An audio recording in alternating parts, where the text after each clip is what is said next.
우리 오늘 함께 나눌 말씀은 마가복음 14장 32절로부터 52절까지의 말씀입니다. 마가복음 14장 32절로부터 52절까지의 말씀을 제가 한 절, 여러분이 한 절 교독하시고 마지막 한 절은 다 함께 합독하도록 하겠습니다.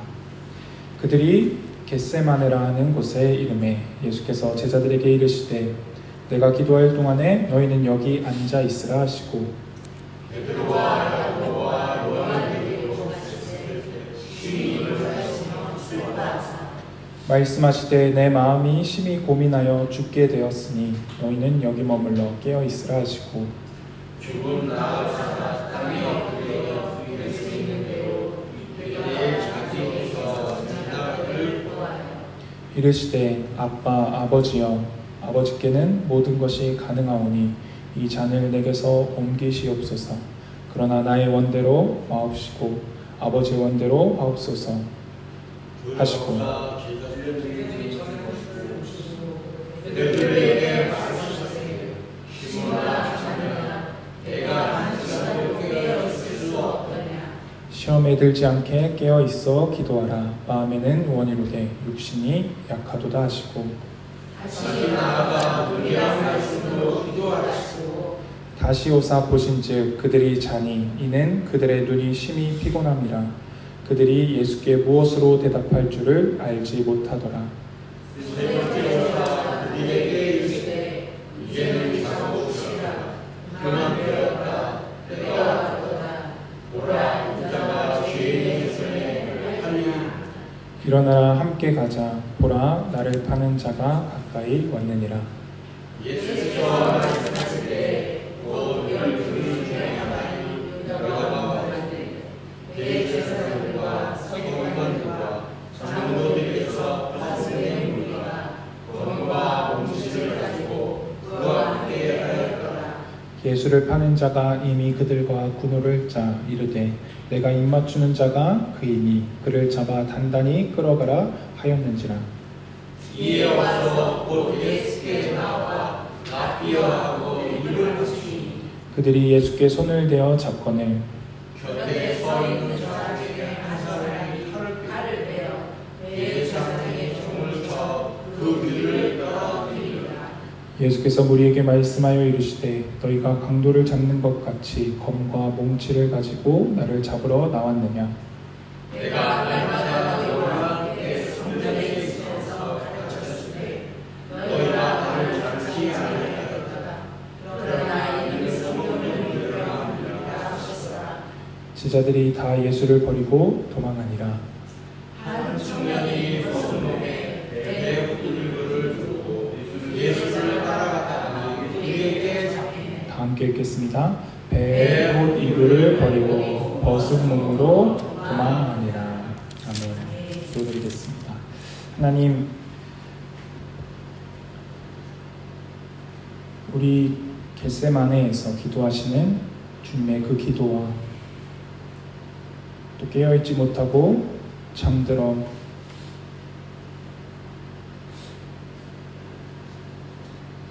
주님의 뜻을 분별하지 못하고 잡히시는 주님 앞에 도망가기에 급급한 제자들의 모습을 통하여 주님의 말씀과 주님의 뜻을 깨달아 알기를 원합니다.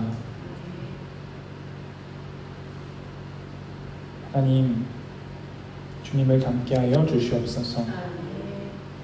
주님께서 어떻게 오셨고 어떻게 사셨으며 어떻게 일을 감당하셨고 어떻게 죽으셨는지 그 주님을 묵상하게 하시고 그 주님께로 가까이 나아가 그 주님의 길을 따르는 우리 모두 되게 하여 주시옵소서. 전하는 이나 듣는 이 모두가 하나님의 말씀 앞에 겸손히 겸허히 귀 기울입니다. 주님, 주님의 말씀으로 우리를 채우시고 주님의 말씀으로 우리를 가르쳐 주시옵소서. 예수 그리스도의 이름으로 기도드렸습니다. 아멘.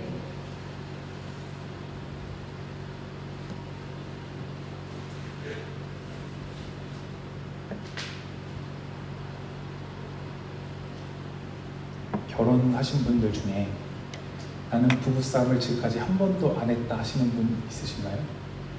한 번도 안 했다. 없으시군. 있으시다면 손을 들어서 표시를 해주시면 감사하겠습니다. 네, 없으시군요. 물론 저도 싸운 적이 있습니다. 어제 얘기를 하다가 누군가 자기는 싸운 적이 없다 이런 얘기를 했는데 조금은 가소로웠습니다. 결혼한 지 6개월 동안 싸운 적이 없다. 네, 그 정도야. 네. 우리는 부부싸움을 저희도 많이 하지 않아요. 이따금씩 있는데 부부싸움을 한다는 것은 결국에 내가 옳다고 생각하는 바가 있고 내가 옳다고 생각하는 대로 상대방이 해주지 않기 때문에 보통 싸웁니다. 이렇게 해야지 라고 말하는 것. 그렇게 싸우는 이유는 아마 부부이기 때문일 것입니다. 남남이면 그냥 넌 너대로 살아라 난 나대로 산다 이렇게 할 텐데 부부이기 때문에 아니 사랑한다면 이렇게 해줘야지 이 정도는 해줘야지 라는 마음이 있을 것이고 아마 그것 때문에 다툼이 생기는 것 같습니다. 사랑한다는 것은 사랑하니까 내 마음에 맞게 내 뜻대로 해 혹은 나를 주장하거나 내가 소유하려 하거나 통제하려 해서는 안 됩니다. 그런데 우리는 쉽게 누군가를 소유하려고 하고 통제하려고 합니다. 내가 통제할 수 있는 그 범위 안에 있기를 원합니다. 사실 사랑의 깊은 의미는 상대방의 뜻에 맞춰주는 것일 겁니다. 상대방의 기쁨이 나의 기쁨이 되는 것이고 상대방이 기뻐하는 그 일을 행하려고 노력하는 것 같습니다. 예수님께서는 우리 지난 주일에 나누었던 말씀 속에서 제자들과 함께 떡과 잔을 나누시고 자신의 몸의 고난과 또 새 언약의 보혈, 피로써 제자들과 새로운 언약을 맺으시며 그들에게 떡과 잔을 나누시고 예수님의 죽으심과 부활하심에 대해서 제자들에게 다시 한번 상기시켜 주십니다. 그렇게 그들과 새 언약을 맺으신 다음에 예수님은 제자들과 함께 감람산으로 가셨습니다. 감람산. 감람나무는 올리브 나무를 말합니다. 그래서 감람산이라는 것은 올리브산이란 뜻과 같습니다. 올리브 나무가 많은 산. 그곳에서 예수님은 제자들에게 다시 한번 모두가 다 나를 버릴 것이다 라고 말씀하시고 베드로는 힘있게 주님 저는 그렇지 않을 겁니다. 주님과 함께 죽을지언정 주님을 버리지 않겠다라고 고백하는 모습을 봤습니다. 베드로뿐만 아니라 모든 제자들이 그렇게 고백했습니다. 그리고 나서 그 감람산에 있는 겟세마네라는 곳에 이르는 것입니다. 오늘 본문은 그들이 겟세마네라 하는 곳의 이름에라고 시작됩니다. 겟세마네, 기름 짜는 틀을 의미하는 아람어에서 유래한 단어입니다. 그러니까 감람산에 겟세마네라는 공간, 지역, 한 산 기슭이 있는 것입니다. 그곳에 올리브를 따서 기름을 짜는 틀이 있었던 거죠. 그곳에서 예수님은 자주 기도하셨습니다. 제자들과 함께 가서 기도하시기도 하셨고 홀로 가서 기도하시기도 하셨습니다. 그래서 아마 오늘 본문에서 가룟 유다가 예수님을 찾아오는데 큰 어려움이 없었던 것 같습니다.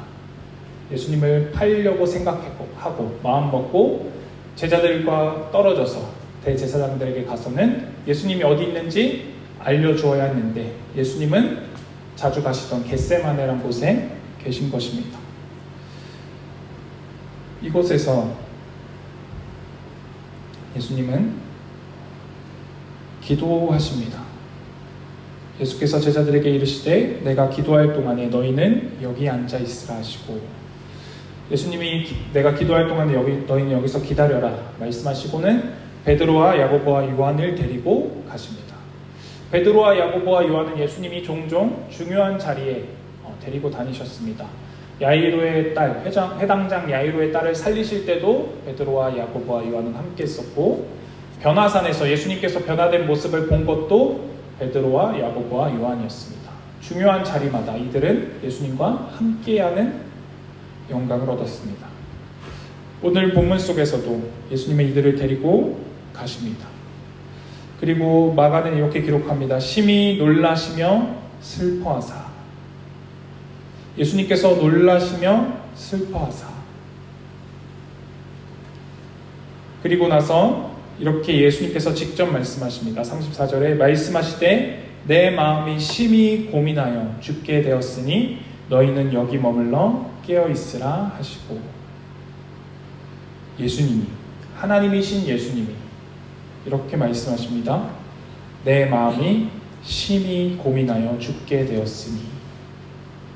예수님의 마음 상태가 고민하여 죽게 되었다라고 제자들에게 말씀하고 계십니다. 이 고민하다라는 단어, 원어가 사실 이 마가복음에서는 오늘 본문 여기에서와 마가복음 6장에서 쓰여졌습니다. 마가복음 6장 26절입니다. 제가 봉독해 드리겠습니다. 마가복음 6장 26절에 왕이 심히 근심하나, 여기서 근심하나라는 단어가 동일한 단어입니다. 예수님께서 고민하셨다는 단어와 근심했다, 왕이 근심했다. 이 왕이 근심했다라는 것은 헤롯 안티파스가 자신의 딸에게 내가 나라의 절반이라도 주겠다라는 약속을 했는데, 그 딸이 세례 요한의 머리를 가져다 달라라고 요구한 것에 세례 요한이 이 왕이 근심한 것입니다. 왜냐하면 자기가 맹세한 것과 그 앉은 자들로 인하여 그를 거절할 수 없는지라. 그러니까 자기가 최면이 있으니까 많은 사람들 앞에서 약속한 것을 거절할 수가 없는데, 그 약속이 세례 요한의 머리를 가져다 달라는 것이 헤롯에게는 근심할 만한 일이었습니다. 하고 싶지 않은 일이었는데 해야 하는 것입니다. 그래서 오늘 본문으로 다시 돌아와서 예수님께서 고민하셨다라는 것은 십자가를 질 것이냐 말 것이냐, 혹은 하나님의 말씀에 순종할 것이냐 아니면 하나님의 말씀을 거절할 것이냐, 이것을 고민하셨다는 것이 아니라 근심하셨다는 것입니다. 하나님의 뜻에 순종하셔야 하는데, 하나님의 뜻에 따라야 하는데, 그것이 예수님이 감당하시는 것이 오로지 기쁜 일만은 아니었기 때문입니다. 그래서 예수님은 35절에 땅에 엎드려 기도하시기 시작합니다. 그리고는 36절에 이렇게 기도하십니다. 이르시되 아버지여, 아버지께는 모든 것이 가능하오니 이 잔을 내게서 옮기시옵소서. 그러나 나의 원대로 마시옵고 아버지의 원대로 하옵소서.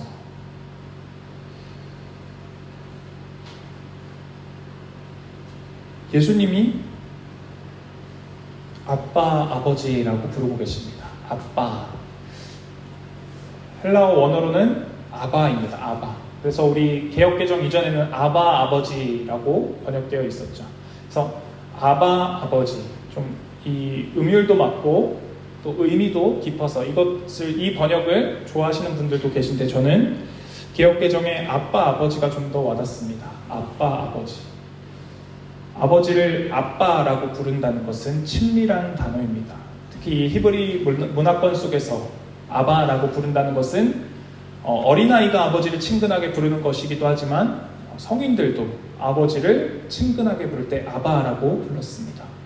우리도 나이가 들고 나면 아버지라고 많이 부르지만 그래도 아빠라고 부를 때의 그 친밀함과 친근함이 있습니다. 예수님은 아버지 하나님과 친밀한 관계 속에 계십니다. 아버지 하나님을 아바라고 부르실 수 있는 분이셨습니다. 첫 마디가 아빠, 아버지여입니다. 아바, 아버지여. 그리고는 하나님께서 모든 것을 하실 수 있음을 고백합니다. 아버지께서는 모든 것이 가능하오니. 모든 것이 가능하오니. 하나님께서 모든 것을 하실 수 있다라고 고백하시고 나서는 예수님께서 원하시는 바를 구하십니다. 이 잔을 내게서 옮기시옵소서. 그러나 나의 원대로 마시옵고. 예수님의 원은, 예수님께서 원하시는 바는 이 잔이 내게서 지나가기를 원하십니다. 이 고난의 잔을 마시기를 원하지 않으셨습니다. 예수님의 원하심은 이 잔이 자신에게서 지나가는 것이었습니다. 그러나 예수님은 예수님의 원대로 구하지 않으시고 아버지의 뜻을, 아버지의 원함을 구하십니다. 이 잔은, 이 고난의 잔은 그저 육체적인 고난과 조롱과 죽음뿐만을 의미하지 않습니다. 이 잔을 마신다는 것은 아바 아버지라고 부르짖는 친밀한 관계 속에 계신 예수님께서 아버지 하나님으로부터 외면당하고 버림받으시는 것입니다. 아버지 하나님과의 관계가 단절되어지는 것입니다. 우리가 당했어야 하는, 우리가 담당했어야 하는 하나님으로부터의 버림받음, 하나님과의 단절, 생명이신 그분과의 단절. 그래서 마가복음에서 예수님께서 엘리 엘리 라마 사박다니라고 고백하십니다. 나의 하나님 어찌하여 나를 버리십니까? 예수님은 하나님께 버림받은 바 되는 것이 두려우십니다. 싫으십니다. 그것을 감당하고 싶지 않으십니다. 그러나 예수님은 아버지의 뜻이 그것이기 때문에 순종하겠다라고 기도하고 계십니다. 그리고 나서는 예수님이 다시금 제자들에게 돌아오십니다. 37절에 돌아오사 제자들이 자는 것을 보시고 베드로에게 말씀하시되 시몬아 자느냐 내가 한 시간도 깨어있을 수 없더냐 시험에 들지 않게 깨어있어 기도하라 마음에는 원이로되 육신이 약하도다 하시고 예수님께서 처음 기도하러 가시기 전에 제자들에게 말씀하셨습니다. 깨어있으라 라고. 그런데 예수님께서 아마 1시간여 동안 기도하시고 돌아왔을 때는 제자들이 잠들어 있는 것입니다. 그리고는 시몬이라고 부르시고 베드로를 깨우십니다. 그리고는 깨어있어 기도하라 라고 말씀하십니다. 시험에 들지 않게 깨어있어 기도하라.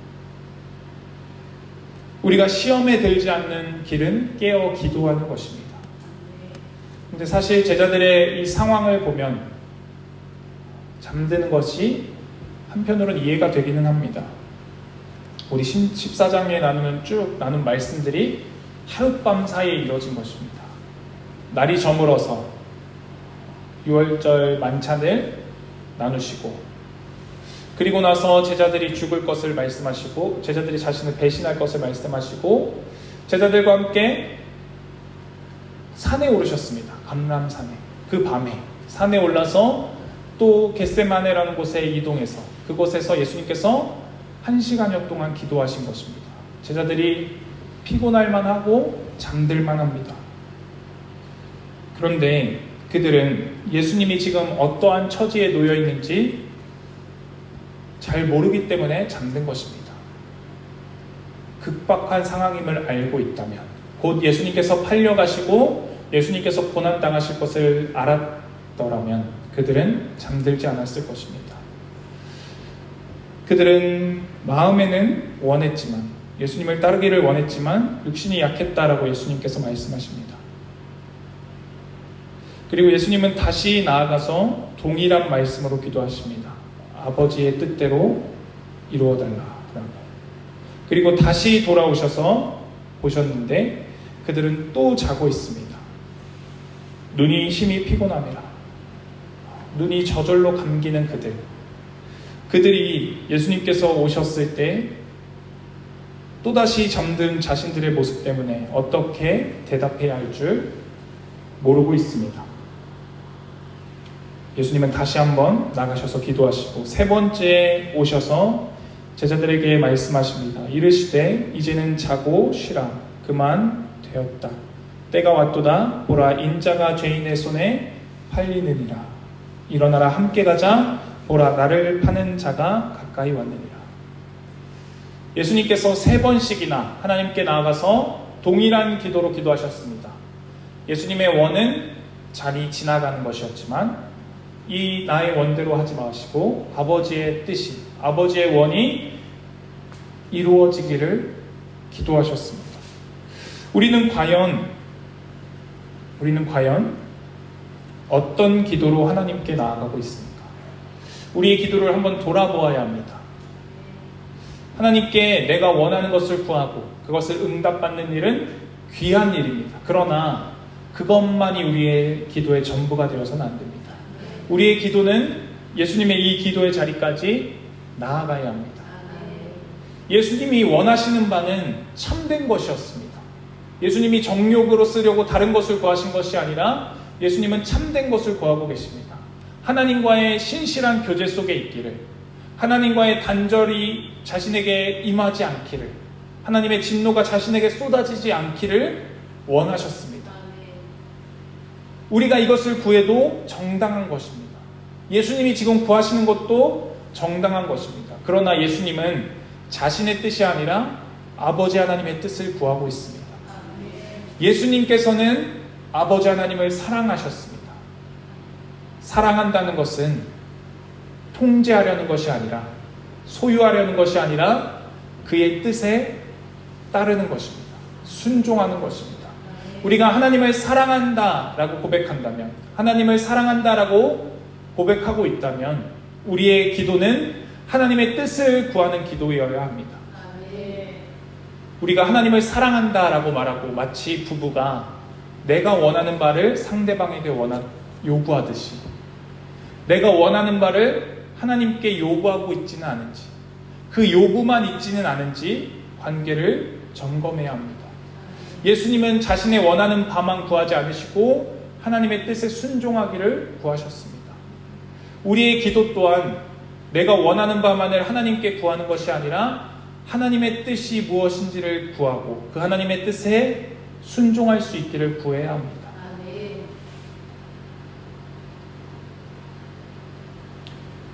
예수님께서 42절의 말씀, 일어나라 함께 가자. 보라, 나를 파는 자가 가까이 왔느니라 라고 말씀하실 그때, 43절에 예수께서 말씀하실 때에 라고 되어져 있습니다. 예수님께서 말씀하시는 중에 유다가 찾아왔습니다. 검과 몽치를 든 대제사장들과 서기관들이 파견한, 무력으로 예수님을 잡고자 온 그들과 함께 유다가 찾아왔습니다. 예수님께서 성전 경내에서 말씀을 전하시고 또 다른 이들과 논쟁하실 그때에 예수님을 잡으러 온 이들이 없었습니다. 예수님을 정죄하고 예수님에게 따지러 온 이들은 있었지만 예수님을 잡을 도리가 없었습니다. 백성들이 예수님을 좋아했었고 예수님을 따르고 있었고 예수님을 그때 잡으면 밀란이 날까 두려워했습니다. 그래서 그들은 밤에 어두운 그때에 검과 몽치를 가지고 예수님을 잡으러 왔습니다. 유다는 예수님께 나와 랍비여 하고 입을 맞춤으로 예수님을 팝니다. 이때 예수님께서 잡히실 때 곁에 있던 자 중에 한 사람, 47절에 곁에 있던 자 중에 한 사람이 칼을 빼어 대제사장의 종을 쳐 그 귀를 떨어뜨리느니라. 요한복음에서는 이 사람이 베드로다라고 기록하고 있습니다. 베드로는 칼을 가지고 예수님의 잡히심을 막으려 하고 있습니다. 여전히 베드로는 예수님의 일하심을 이해하지 못합니다.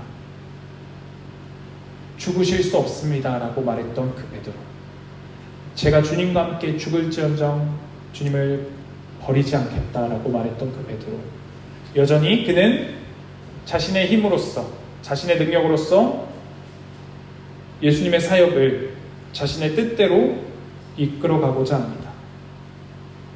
그러나 예수님은 이것이 성경을 이루려 함이다 라고 말씀하십니다. 이 말씀을 들은 제자들은 다 예수를 버리고 도망하였다라고 성경이 기록하고 있습니다. 예수님께서 다 너희가 나를 버릴 것이다 라고 말씀하신 지 몇 시간 지나지 않았습니다. 예수님의 말씀대로 모두가 예수님을 떠나버렸습니다. 예수님을 버리고 도망했습니다.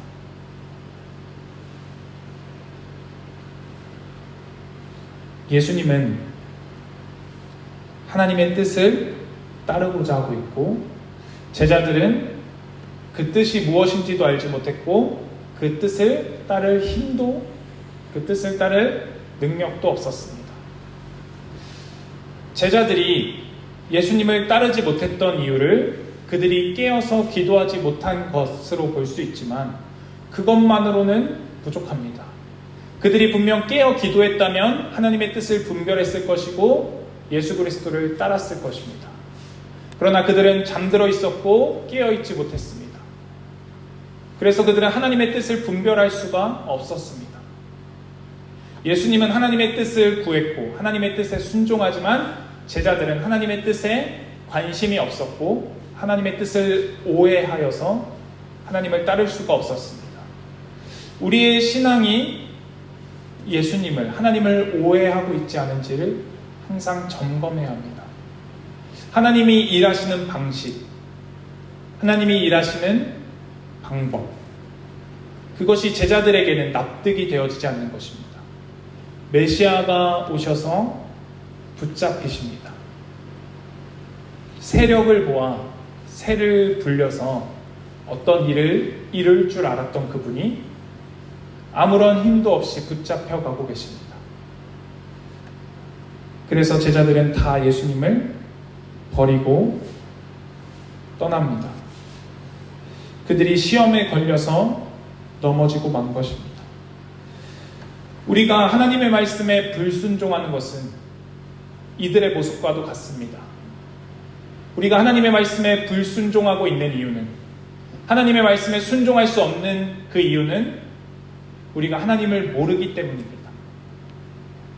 우리의 기도가 부족해서거나 우리가 어떤 일정의 분량의 말씀을 많이 묵상하지 않아서가 아니라, 우리가 예배에 빠져서가 아니라, 우리가 어떤 것에 어떤 목표를 두고 그것을 이루려고 하는 것을 실패해서가 아니라, 우리가 하나님의 뜻에 순종하지 못하는 이유는 하나님을 알지 못해서입니다. 하나님을 안다면 하나님의 뜻에 순종하게 되어져 있습니다. 하나님의 뜻에서 벗어나 있다면 그것은 하나님을 알지 못하는 것입니다. 우리는 하나님을 더 깊이 알아야 합니다. 하나님께서 일하시는 방식을 알아야 하고, 하나님께서 우리의 뜻, 우리의 생각과는 다르게 일하심을 깨달아야 합니다. 이것을 깨닫는다면 우리의 삶 속에 주어지는 것들이 하나님의 뜻임을 알 수 있습니다. 우리의 삶 자체가 하나님의 뜻이 담긴 삶입니다. 예수님의 삶이 하나님의 뜻이 담긴 삶이었듯이 우리의 삶이 하나님의 뜻이 담긴 삶입니다. 우리는 이 삶을 감당해야 하고 감내해야 합니다. 이 속에서 순종하는 것입니다. 세계 평화와 세계 복음화를 위해서 일하는 것이 아니라 우리의 삶, 나의 삶, 나에게 붙여주신 가족들, 나에게 붙여준 지체들, 나에게 붙여준 일터 속의 사람들, 그들 속에서 우리는 하나님의 뜻에 순종해야 합니다. 우리가 구해야 하는 것은 어려운 일들이 해결되도록 구하는 것이 아니라 하나님의 뜻이 이루어지기를 구해야 합니다.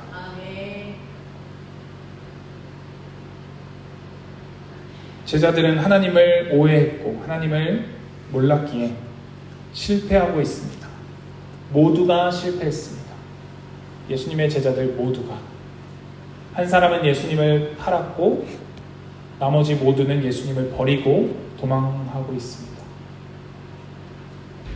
우리의 삶에도 실패가 있습니다. 제자들처럼 하나님의 뜻에 부합하지 못한, 하나님의 뜻에 순종하지 못하는 순간들이 있습니다. 그러나 마가복음은 베드로가 마가에게 많은 증언들을 한 것을 기록했을 것입니다. 베드로, 실패한 베드로가 나중에는 그 자리에 이르러서 마가복음의 기록을 힘을 더하고 있습니다. 이 마가복음을 받아본 그들이 베드로가 어떻게 성장했는지 보고 있습니다. 우리에게 있어서 실패는 끝이 아닙니다. 실패는 끝이 아닙니다. 실패는 우리로 하여금 나아가게 하는 발판이 되어줍니다. 실패하지 않고 성장하는 이가 없습니다. 부부 관계도 싸움을 통해서 맞춰가고 깊어져 가듯이, 그 실패들이 우리를 깊어지게 하듯이, 하나님과의 우리의 관계도 우리의 실패가 하나님과의 관계가 틀어지고 어그러지는 것으로 끝나지 않는다는 것입니다. 이미 우리는 하나님과의 관계가 완전히 단절되었을 그때에 하나님께서 그리스도를 보내주셨습니다. 이제는 하나님과의 관계를 끊을 것이 없다라고 바울이 여러 가지를 예를 들면서 설명하고 있습니다. 우리를 하나님의 사랑에서 끊을 것이 없다면 우리의 실패도 하나님의 사랑에서 우리를 끊을 수 없습니다. 우리는 이 실패를 딛고 일어서야 합니다. 이 실패 속에서 배워야 합니다. 하나님의 뜻대로 사는 것은 그저 부담스럽고 어려운 일이 아닙니다. 이것이야말로 참된 영광이고 참된 복된 길이며 기쁨의 길입니다. 예수님께서 하나님의 뜻을 구하고 하나님의 뜻에 순종하여 얻으신 그 영광, 그것만이 예수님의 영광이 아니라 하나님의 뜻에 순종하는 모든 과정이 예수님에게 영광입니다. 그와 같이 우리에게 주어지는 영광이 하나님의 나라에 이르러서 얻게 될 그 영광만이 영광이 아니라 이 땅에서의 삶이, 이 땅에서 우리에게 맡겨주신 삶 속에서 순종하는 것이 우리에게 영광이며 우리에게 명예가 되는 것입니다. 우리는 그 뜻에 순종할 때 하나님의 기쁨이 무엇인지, 하나님의 사랑이 무엇인지 알 수 있게 될 것입니다. 우리가 그리스도를 믿는 믿음대로 살아갈 때 영광이 무엇인지 깨닫게 됩니다. 우리의 삶은 이미 하나님의 뜻이 임한 곳이고 하나님의 뜻이 나타난 곳입니다. 이 속에서 순종함으로, 하나님의 뜻 가운데 순종함으로 하나님께서 우리에게 주시고자 하는 것, 하나님께서 우리에게 만드시고자 하시는 그 아름다움과 영광과 명예를 깨달아 알고 그 뜻 가운데 순종하는 우리 모두가 되기를 바랍니다. 기도드리겠습니다.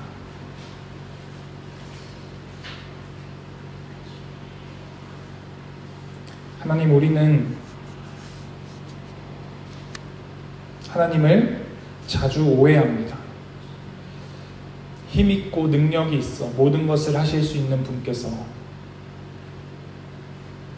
아무런 저항 없이 잡혀가시는 모습을 본 제자들은 예수님을 버리고 도망갔습니다. 우리의 삶 속에서 하나님의 전능하심이, 하나님의 힘의 역사가, 하나님의 권능의 역사가 나타나지 않는 것처럼 보일 때가 있습니다. 그때에도 여전히 하나님이 일하고 계심을 볼 수 있는 믿음의 눈을 허락하여 주시옵소서. 하나님은 연약함 가운데, 하나님은 붙잡혀 가시는 예수 그리스도 가운데 하나님의 뜻을 담아내고 계십니다. 하나님은 무너진 것 같은 우리의 삶 속에도 동일하게 주님의 뜻을 담아내고 계심을 고백합니다. 우리 그 뜻 가운데 순종하게 하여 주시옵소서. 그 속에서 생명을 담아내신 하나님, 그 속에서 아름다움과 영광과 명예를 이루신 하나님을 바라보고 우리에게 주어진 그 삶 속에서 순종하는 이들 되게 하여 주시옵소서. 우리의 뜻을 구하는 것이 아니라 아버지 하나님의 뜻을 구하여 그 아버지 하나님의 뜻을 따르는 우리 모두 되게 하여 주시옵소서. 예수 그리스도의 이름으로 기도드렸습니다. 아멘.